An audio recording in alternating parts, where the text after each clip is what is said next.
Right, hey guys, how are we doing? Back another video from Mother's Basement. Today we are checking out the hottest trash anime of fall 2023. The majority of the stuff I've been watching been pretty good. I'm hoping though, I'm really hoping that the Kingdoms of Ruin is on here because that is like the trashiest one I am watching right now. I can't not watch it. I mean, it's one of those where it's like it's just so over the top cringy that it's great. And I reckon Undead Ninja is going to be on here as well. But let's see what Jeff has to say, Joey. Anime fans of all kinds are eating mighty well this winter. Between Jujutsu Kaisen, Frieren, Pluto, and Scott Pilgrim. Oh, Pluto, yes. The art enjoyers out to there watch have that. got more good fucking food than they know what to do with. But tonight, here at Chez Garbage, you trash connoisseurs will eat the best of all. We have an absolutely massive and very varied menu to get through this evening with all of fall's new trash alone. So sadly, we won't be able to roast any returning anime on top of that. But if you absolutely need an update on, say, girlfriend,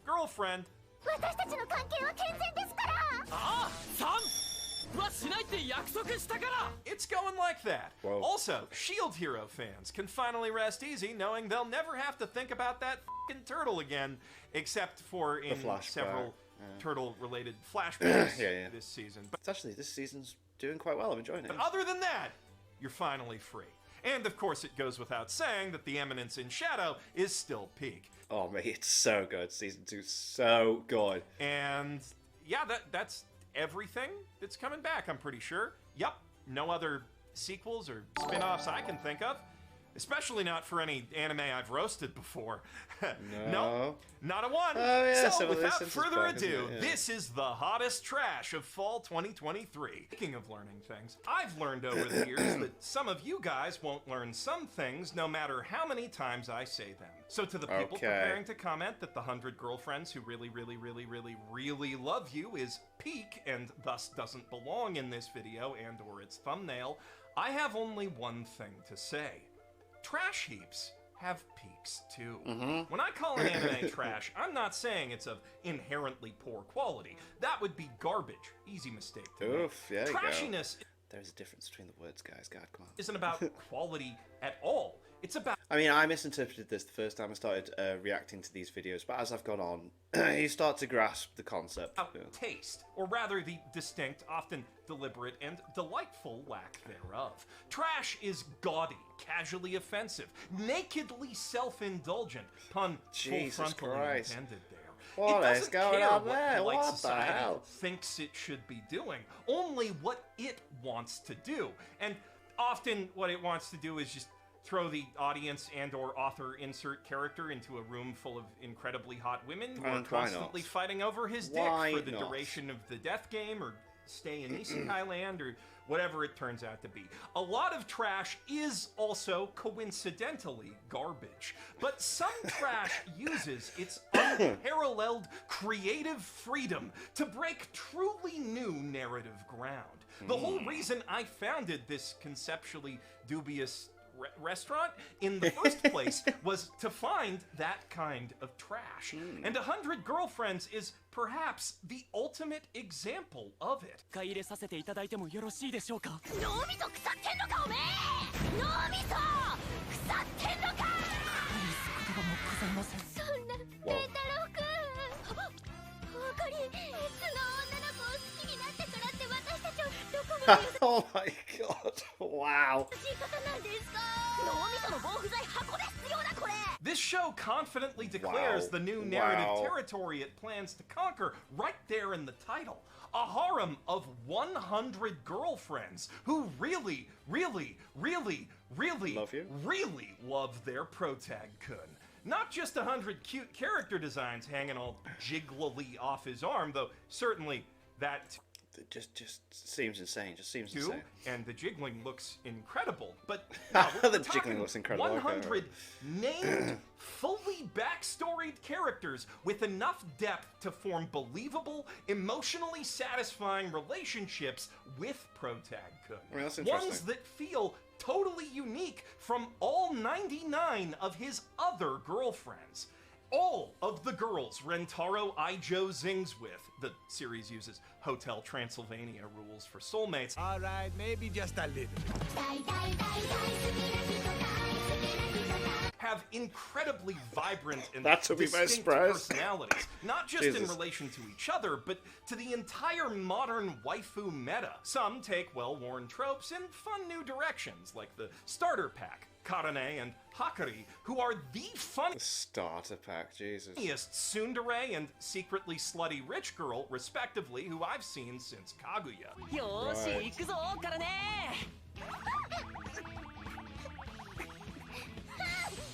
別にくすぐったくなんかないんだからね。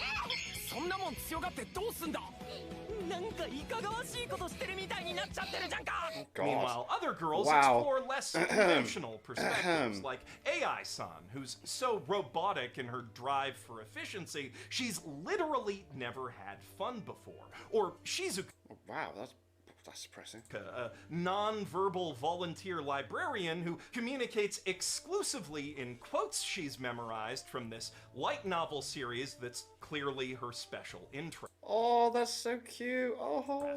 And don't worry, the story doesn't just treat these girls' issues like one-off gimmicks.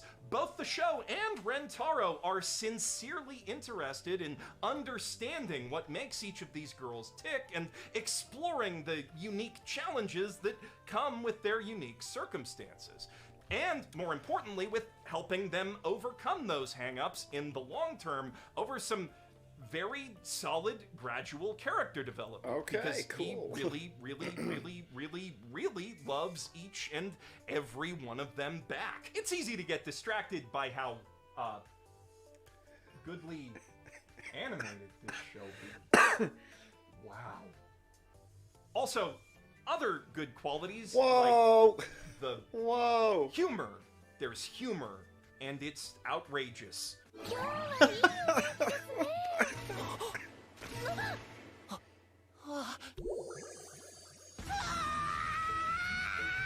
男性の9割は恋人と手をつなぐのが好き。 But if you really look under the hood at Wow. just how many moving parts this story has, or how it manages to give all of the different characters its juggling complex relationships both with Rentaro and each other, what impresses most is just what a Herculean feat of writing the whole thing is. Even in these early stages where the quantity gimmick hasn't really kicked in yet, the quality of these female characters is better than like 95% of all the harems ever, and frankly, 70% of all non-harems shonen and seinen. And Rentaro is the most likable, Chadley, S-tier boyfriend material harem protag possibly ever? Ever. At least since Tenchi.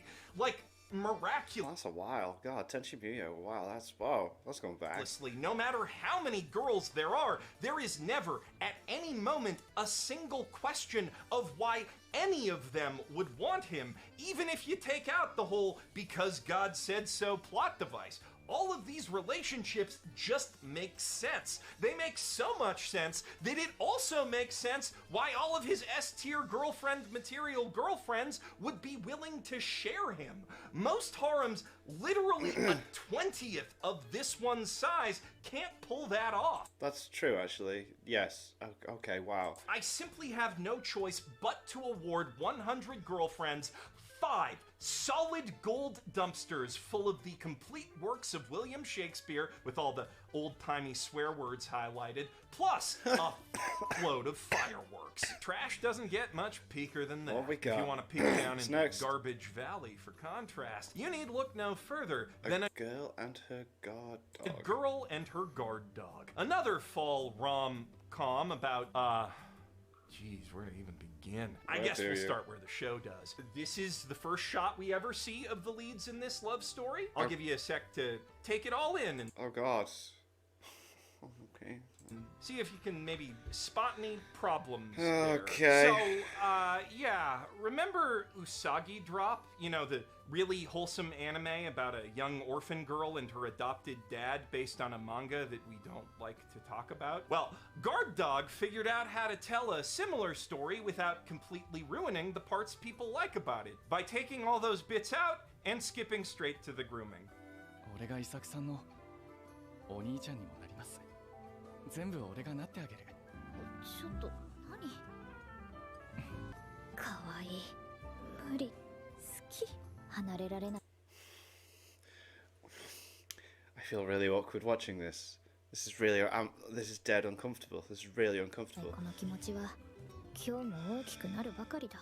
Well, it's not completely one-to-one with Usagi Drop. This little blonde lady who used to carry a stuffed rabbit around everywhere isn't just any orphan. She's the orphaned granddaughter of a Yakuza boss, which means that her father, mother, brother, boyfriend figure isn't just some ordinary guy trying to make ends meet and support her, but a Yakuza enforcer who uses his position and a little bit of violence to infiltrate the new faraway high school where she was hoping to get a fresh start and make new friends who don't know that her family does organized crime, so he can stalk her and also scare away any of those nasty boys who might try to talk to her. Not as a teacher, of course. That would be weird.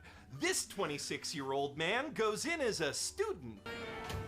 How do you do, fellow kids? And it's a good thing he does too, because the very first boy she hangs out with turns out to be an underage drinker, also smoker, and so are all his friends. Oh my god. Bullet dodged. Good thing this professional murder pedo was here to make sure no crimes happened. Oh my god. Yeah, this show gets 4 big honkin' industrial Kobe beef-packing dumpsters full of extremely questionable fan fiction and even more questionable meat packages, which smell like pork, not beef when you burn them. Oh, right. Also, the dumpsters are very, very on fire. So, now that you know the difference between trash and garbage, we can find... Oh, you still need some clarification? Well... luckily, the Isekai menu this season does have plenty of suspiciously similar examples we can compare and contrast. Examples like a playthrough of a certain dude's... Oh, I don't know why I skipped this, but I think I'm going to be thankful that I did. See how we go. VRMMO Life, a title that ranks right up there with The Legend of the Legendary Heroes for descriptiveness and The Legend of the Legendary Heroes. Ironically, this is one of the most unique VRMMO anime to come out lately, at least on paper, by sole virtue of the fact that its Kirito is like an adult with a full-time job and stuff, which means he can't just no-life his way to overpowered status, because he's already no-lifing for an exploitative corporation. So for once, Protag-kun isn't totally overpowered. What? When did I say that? Don't put words in my mouth. I can see why you'd think it, though. Because he's only gaming in his spare time outside his work hours, unlike,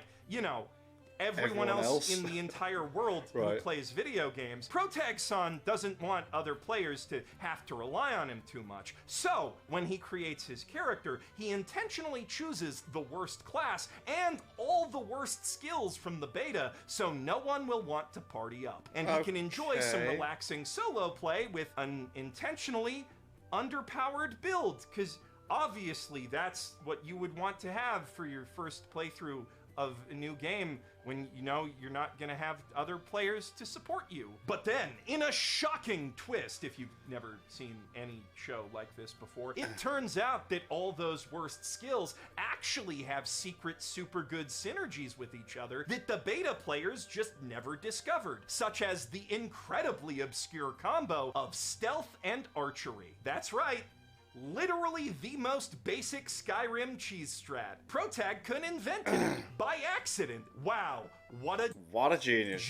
He's also pretty much the only player in the whole game who can craft medicine, because in beta you could just buy potions from the NPCs, so, you know, why bother? And I guess all the MMO veterans in that beta just assumed the devs would never bother to fix a problem with their economy that renders an entire system they probably spent years developing functionally useless, because they are all fucking shocked Pikachus when the NPC vendors start running out of stock and Protag-kun cleans up with these grape flavored potions he's been testing in his vending machines, which he has because, oh yeah, I forgot to mention, he's also the only player in the entire game who's tried the cooking system. Oh my god, this seems ridiculous. Okay. Since launch. Look, if you told me this anime was written by the same guy as this ad, Hey guys, finished testing that game yet? I've got another one I need designed. We just finished level 3 and need to tighten up the graphics a little bit. Great. I would not believe you. Obviously, the show's Japanese.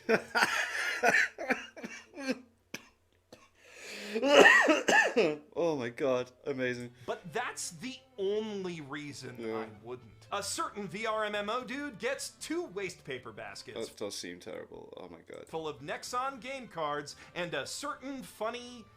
It's like, it's like someone's never played a video game ever and then gone, ooh, this would be fun. And it's like, that's the thing? Substance? F it.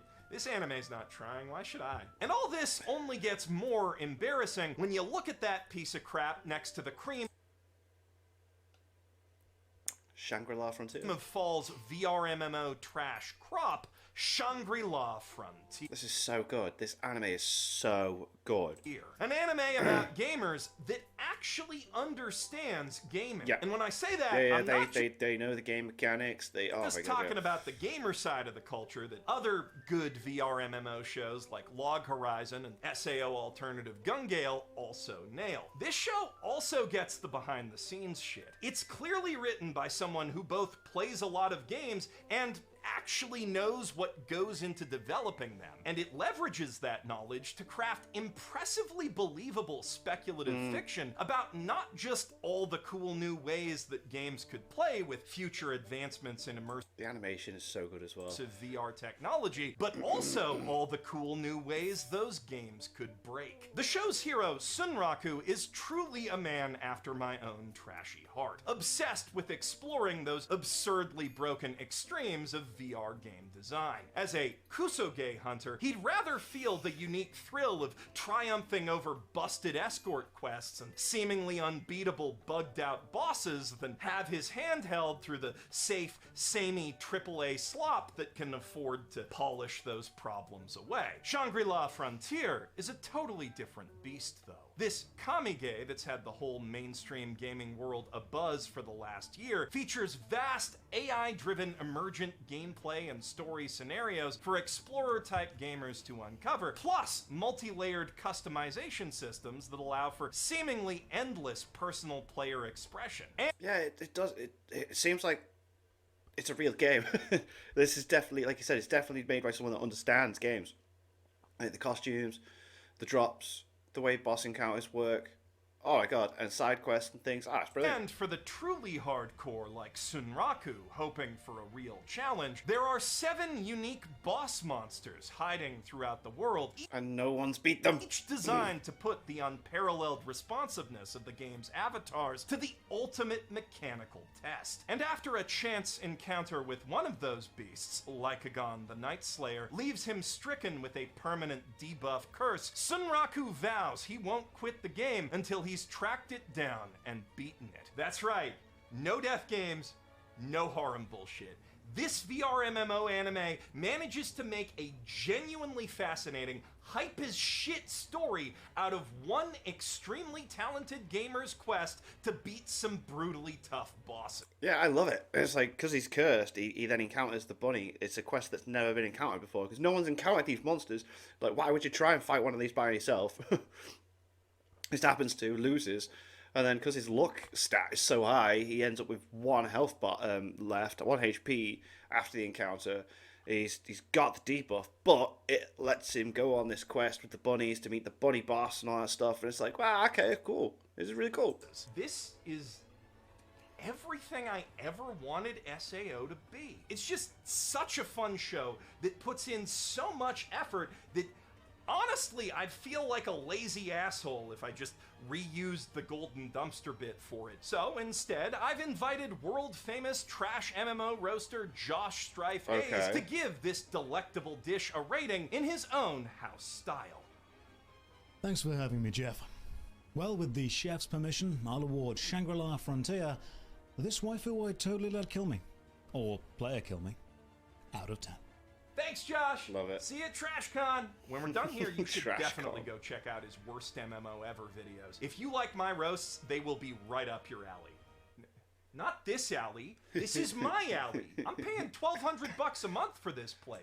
God damn! For Shea Gavage? We're in Vancouver. Speaking of, I believe, based on my experience with the manga, Fair.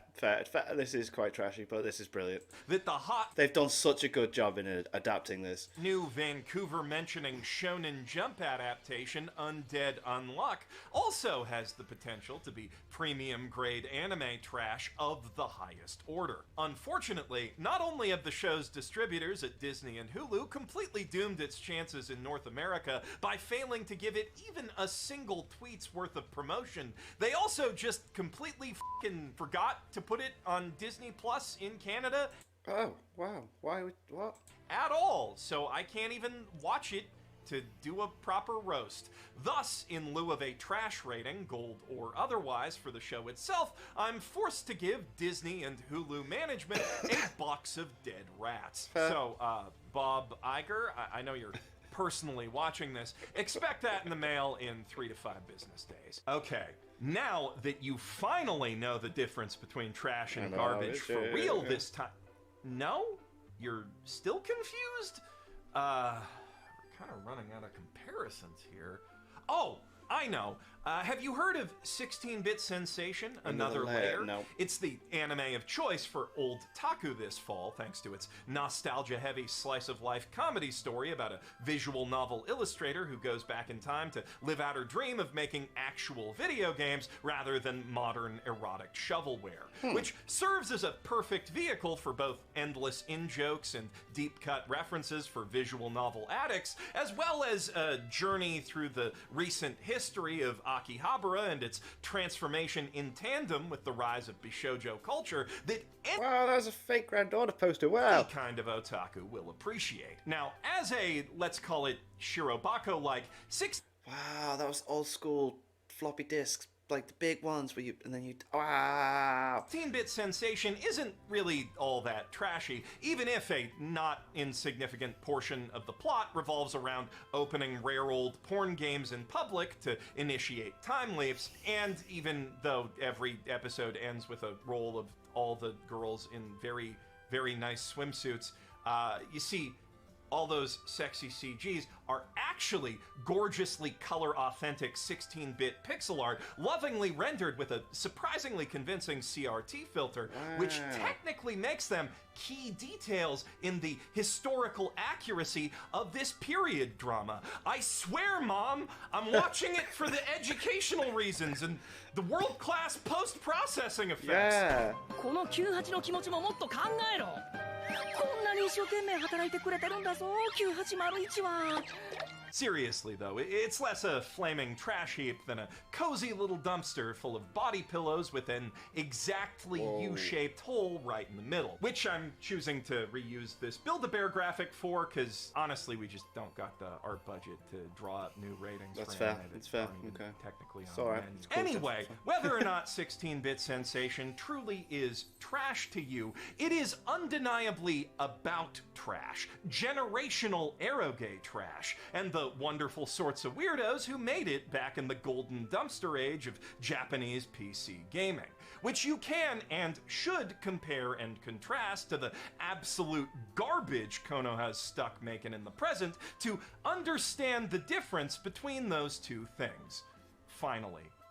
Please? Alright, you get it. Please get it. That's funny. No, you get it. We're moving on to the obligatory isekai, which, for once, there's only one of. Oh, the pig one. I never watched any of this. I didn't watch any So of this. don't you worry, we got plenty of vegan isekai substitute to make up for it if somehow that's not enough after all the stuff that we have served you every season. It's nothing but isekai. It never stops. Anyway, Butareba, the story of a man who turned into a pig, is a story about a man, specifically aその2つはメガネ広がりクソ童貞だぞ who gets isekai'd by food poisoning himself with a pig's liver and ends up in the body of a pig.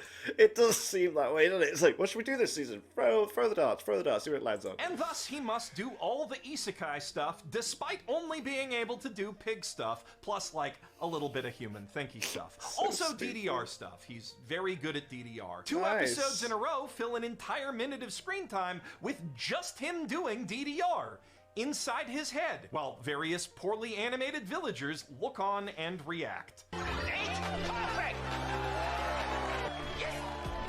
But the main thing he does is think extremely perverted thoughts about the beautiful slave girl who rescued him from the pig pen, which she can hear because every member of her enslaved race, the Yethma, have telepathic powers. So it's really a show about a 19-year-old guy constantly telling the 16-year-old girl he's constantly reminding himself, and the audience is, in fact, 16, how nice and silky her thighs are. But that technically doesn't count as sexual harassment because he's not saying it out loud and she can't help hearing it. You know, the sort of isekai where they gotta spend several minutes figuring out exactly how to straddle and ride a pig without getting too, stimulated by the experience. It's also, in a shocking twist, one of the only types of isekai I've seen with a sexy slave waifu in it that actually bothers to, like, condemn chattel slavery as a concept unambiguously without fetishizing or apologizing for it in any way. Also,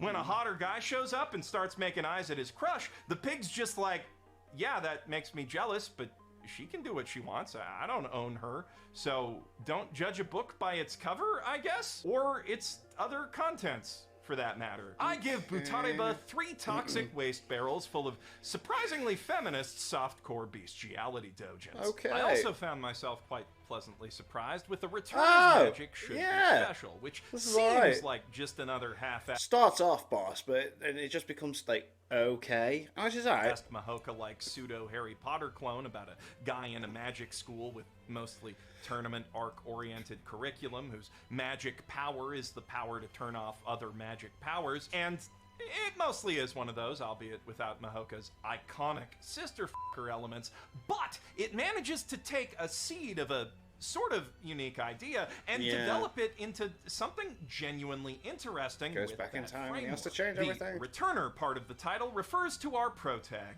Desir Herman, who returns to his first day of magic school from the last day of an apocalyptic monster battle that killed all his classmates 3 years in the future, which of course he wants to stop by bringing all those classmates up to his own OP level.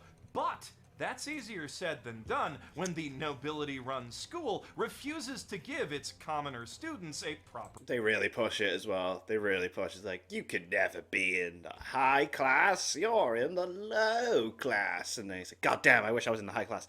And they even point out at the very first episode, don't they, where everyone's talking, where they think they've beat the dragon. God, if only I knew... you're a low commoner. Oh God! Like if I knew this was going to happen, I would have brought you to class, and then everything would be different. Oh, maybe. What if? Oh, if only. But it's okay. We beat the dragon now. Oh no, the dragon's going to explode. Ah! Education. So the story isn't really about killing all the monsters to save the world. It's about fixing the systemic oppression that stands in the way of true monster-killing progress. Based, honestly, and.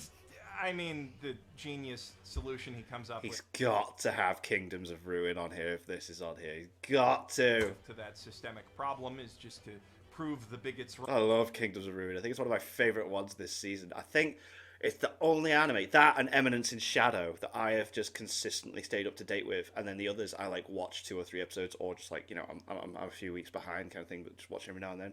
Yeah, they're the two. By winning a tournament arc.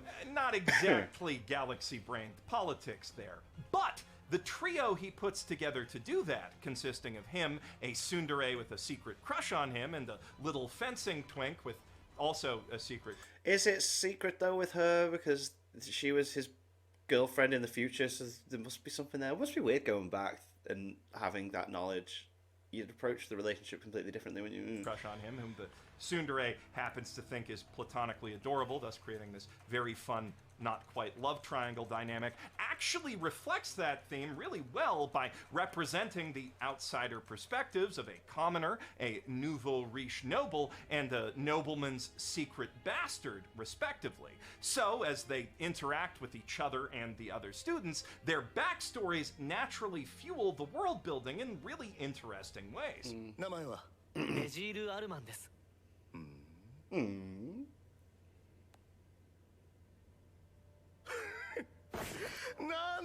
Yeah, exactly. See what I mean?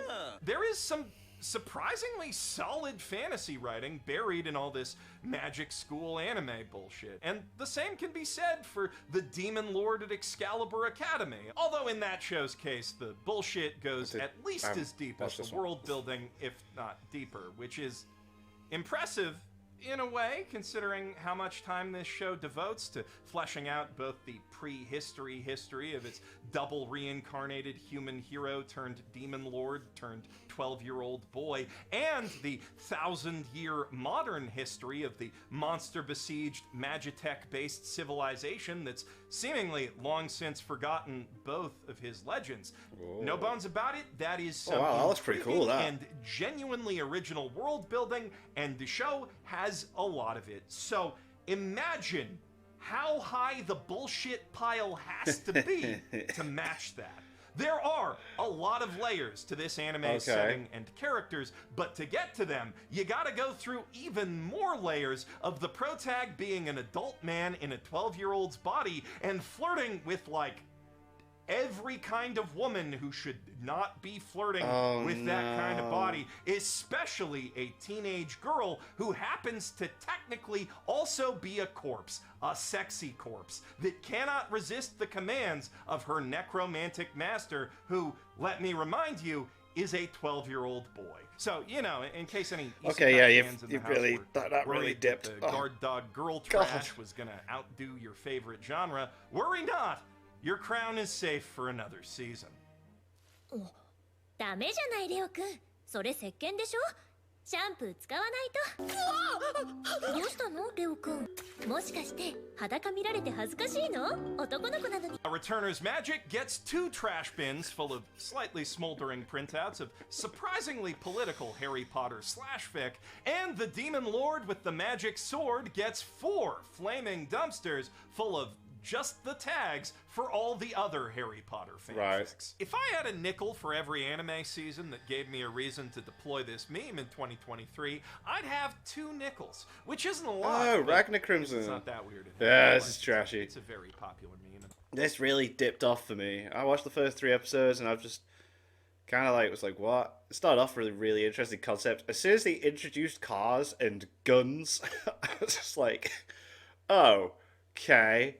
Huh. I love Phineas and Ferb. Anyway, Ragnar Crimson is also about a super OP guy from the future where all his friends are dead, sending his brain back in time to unmurder all of them. Though in contrast to the more political approach of its contemporary, Ragnar Crimson goes about this by being as absurdly edgy as it possibly can at every conceivable moment. Starring, quite possibly, the edgiest guy ever named Ragnar, and the only other contender for that crown is literally named Ragnar the Blood Edge. Oh, yeah. So here's the sitch. It's ye old medieval days, except there's cars and guns sometimes, and life is mostly chill for people, except also there's dragons sometimes, which you can't kill with the guns unless you spend a lot of money on silver bullets. See if they weren't maybe introduced you to like catch them out the in 3rd sunlight, episode. because Starts off with them like with swords and bows and arrows and stuff and hunting dragons down, and then it's all of a sudden it's like guns. Ugh.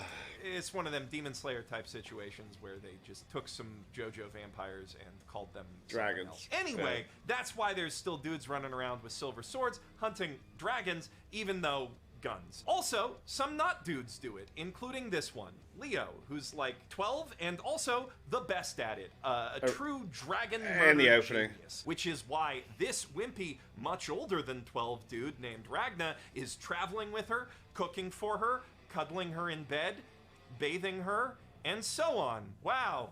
all this modern technology, and they still haven't invented child protective services. Not that it would have helped much in protecting that child or anyone else. You see, they say modern technology though, but it's just like it doesn't show that until the 3rd episode. It comes out of nowhere so quick. It's like, what's going on?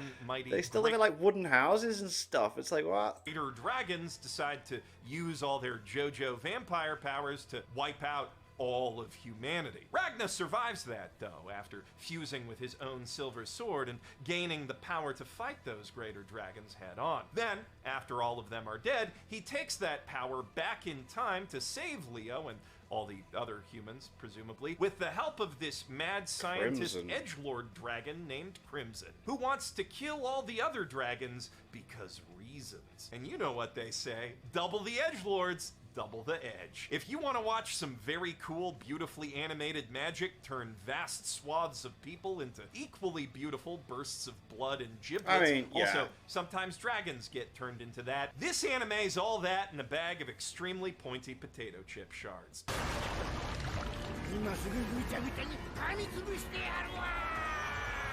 Nope.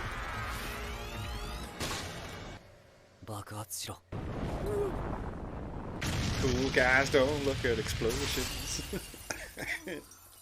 They blow things up. And if you want to add a 3rd edgelord to the mix for even yes, let's go, Kingdoms of Ruin, let's go. Kingdoms of Ruin provides more of the same with its story of a world where humanity and witches once lived in Eren Yeager just cranked up to 11 harmony until the humans invented science and decided to genocide all the witches with it because they were holding humanity back by helping us with magic. No, we get an actual explanation later on in the story, though, which I love. It's like, oh, too much. It's like twists and turns within the story constantly. Oh my god! It just seems like the humans felt like it. Anyway, this prompts our OP protag Adonis, the lone human apprentice of the strongest witch ever, Chloe, who is like a mother to him, and also a father, a brother, a sister, and you can everything else to it. Embark on a mad quest for revenge when he finally breaks out of the magic Hannibal Lecter box the human emperor stuck him in after shooting her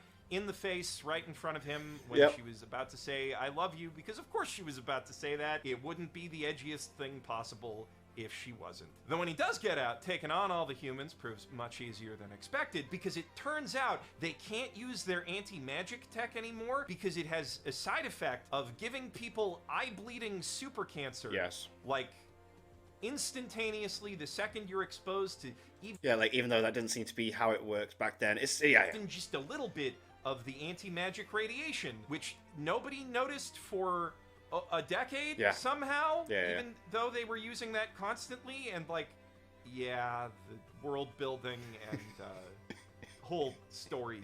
They really brush over that dead quick, though. Here really is not great. No. Some might even call it garbage. Personally, my eyes completely glaze over every time this show takes even a minute-long break for exposition dumps or character development. But luckily, the many scenes where half the characters we just met barely get half a sentence out before getting smushed or everyone gets killed. By some everyone dies in this. Science bullshit, as the case may be, more than make up for the too many scenes of those same characters talking way, way too fucking much. If anything, the boring bits just make the carnage more cathartic.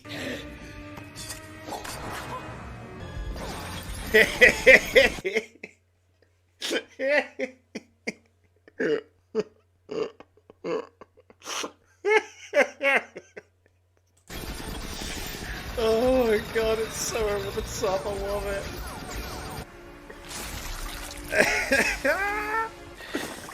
If you're just looking to turn your brain off for a bit and unwind with Kingdoms of Ruin is the one. Both Kingdoms of these of Ruin is the anime one. are perfect for it. But unfortunately, if you were oh no, this really started dipping as well. Berserker Gluttony. I was really enjoying this at first. Open to quadruple down on that edginess. I'm the first time you see the mask, it looks awful. Sorry to report that Fall's last option is a bit lacking in comparison, to put it mildly. Not to judge a book by its cover, but when I saw this anime's source material on a manga shelf this summer, sporting the bright red title Berserk of Gluttony, Yeah, it's like it's trying so hard. I judged that shit super hard, and this anime has only validated that knee-jerk reaction. Sure, it's not quite the blatant knockoff that 7C's branding makes it out to be. Ragna Crimson's got way more We Have Berserk at Home vibes if you actually watch either of these anime, but that's just because gluttony-type Berserk is far too busy knocking off other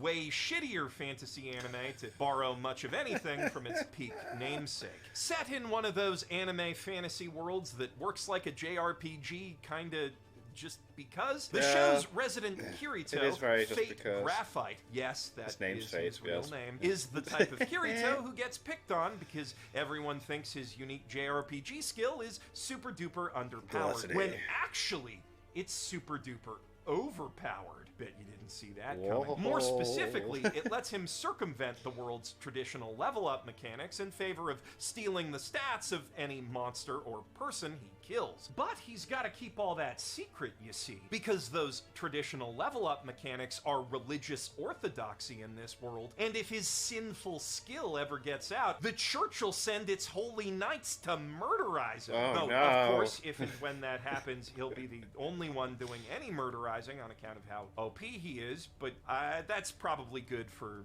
society at large, in addition to him, because all the holy knights seem to be giant bullies. Yeah, I mean, they're not villains. nice. They're not nice. This show definitely isn't a thinly veiled metaphor for getting back at all the popular kids in high school. It's a super serial, gritty, dark fantasy about a world where the so-called nobility do very realistic and historical bad things, like buying child orphans on the black market to fulfill their sick fantasies of doing William Tell impressions.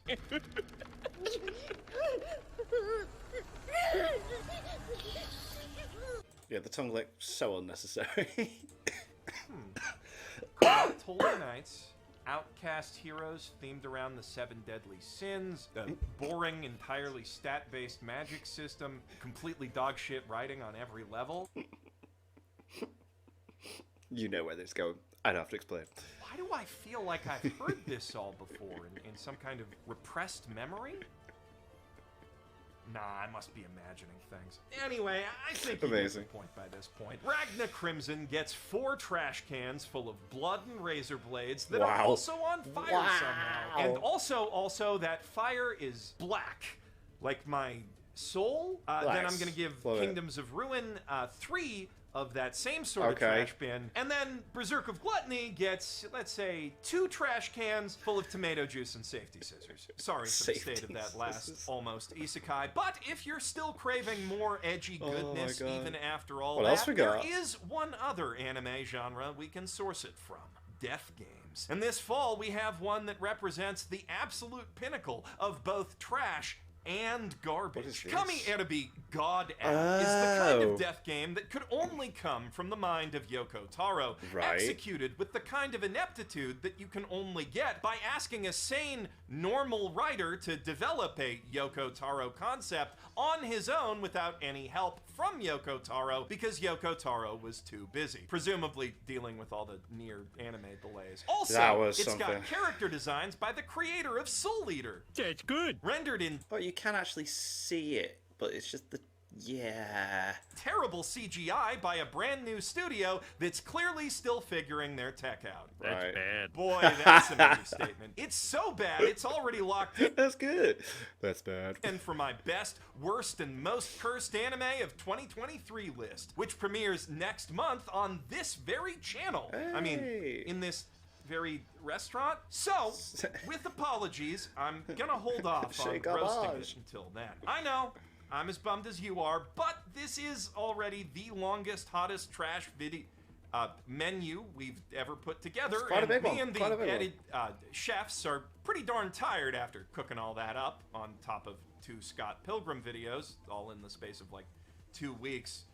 During Thanksgiving, so please just have a bit of patience. I promise once that's finally out of the oven, it'll be well worth the wait. Thanks so much for being so understanding. Now get the f*** out, it's closing time. Wait, actually, one more thing before you go. I want to give a shout out to longtime fan of the channel, The Ravens Doctor, and the first volume of his light novel series, creation of the inevitable. Ooh. I've seen almost every isekai in existence at this point, much to my regret, but I ain't never seen a protag get isekai'd via death by snoo-snoo before, and after that hook, this whole book is brimming with clever world-building ideas and creative passion. And while the author has chosen to keep his circumstances private, from what I know, it's a very raw, personal story on top of that makes it really interesting to me. I'll be doing a read-along stream over on Twitch for the book, either next month or January, depending on how busy things get on the main channel. But if you're curious in the meantime, there is a link to buy or read a sample of it for yourself below. Okay,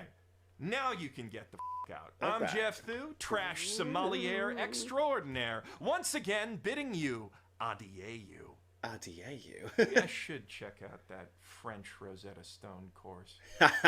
Adieu. Oh, mate, that was fun. That was so much fun. Like, yeah, Kingdoms of Ruin is the one. That is the one. Just that's also brutal. Ragnarok. I might have to go. I might do a bit of a catch up before the season ends, and then actually do a little like recap on what I thought was good and what I thought I didn't like. And but yeah, thank you to my patrons. If you want to have your name at the end of every video I upload, link is in the description to the Patreon page. $1 a month for I suppose. That's greatly appreciated. Thank you for that, and thank you all for watching. What do you guys think of that? What do you guys think of this? Click like, subscribe if you haven't already. Leave comments down below. Let me know what I should watch and discuss in future videos. And I'll see you guys, all you guys, next time.